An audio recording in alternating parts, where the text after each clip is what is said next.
Hello साथीहरु, welcome back to my another video. आज हामी चाहिँ कलेज सकाएर टोरन्टो आइल्यान्ड घुम्न जाने भनेर प्लान बनाएर हामी 5 जना लाग्यौं टोरन्टोतिर। यसरी हामी टोरन्टो अलमोस्ट पुगिसक्यौं। हामीले कलेज सकाएर अब आज घुमाउन त भनेर भ्याकेसन मनाउनलाई हामी लाग्यो। यसरी टोरन्टो जाँदै गर्दा यस्तो राम्रो सिएन टावरको भ्यू देखियो अनि हामीले त्यही मौका छोपेर भिडियो पनि खिचिहाल्यौं सिएन टावरको। अनि फाइनली टोरन्टो आइल्यान्डको छेउमै आइयो। पारी देखिने टोरन्टो आइल्यान्ड हो, हामी त्यही जाँदैछौँ। यसरी यही बोट चढेर यहाँ छौँ हामीले। अब एकजनाको $10 $10 पर पर्सन काटेर हामी टिकट घर खोज्दै जाँदैछौँ र जाँदै गर्दाखेरि यताउताको भ्यू यस्तो ब्युटिफुल छ, तपाईहरु पनि जानु होला।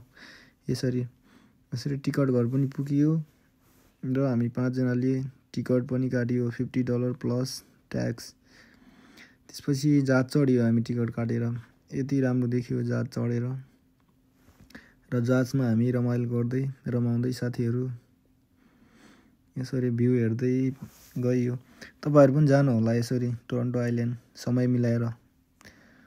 अनि हामी केटाहरु यसरी भित्र रमाइराछन्, हेर्दैछन्। पहिलोचोटि जहाज चढ्यो होला नि सायद, मैले पहिलोचोटि चढेको।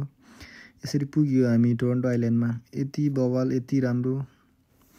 अब यसरी रमाइयो हामी। यति राम्रो चराहरु यस्तो मजाले रमाइराछन्।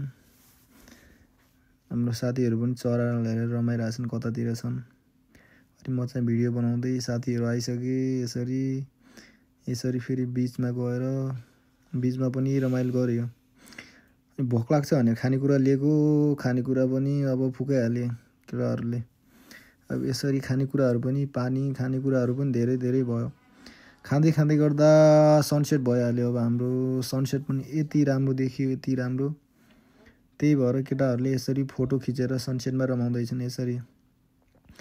र सनसेट भइसकेपछि अब रात पनि पर्न लाग्यो। अब हामी घरतिर प्लान बनायौं र घरतिर हामीले लिन भनेर जहाज आउँदैछ।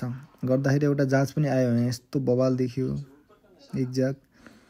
एक्ज्याक्टली ठ्याक्कै निशानामै लाग्यो कि ठ्याक्कै खिच्दा जहाज आयो। अब यसरी रात परिसक्यो, हामीले लिन बोट पनि आइसक्यो र अब हामी बोट चढेर जान्छौँ। Bye bye.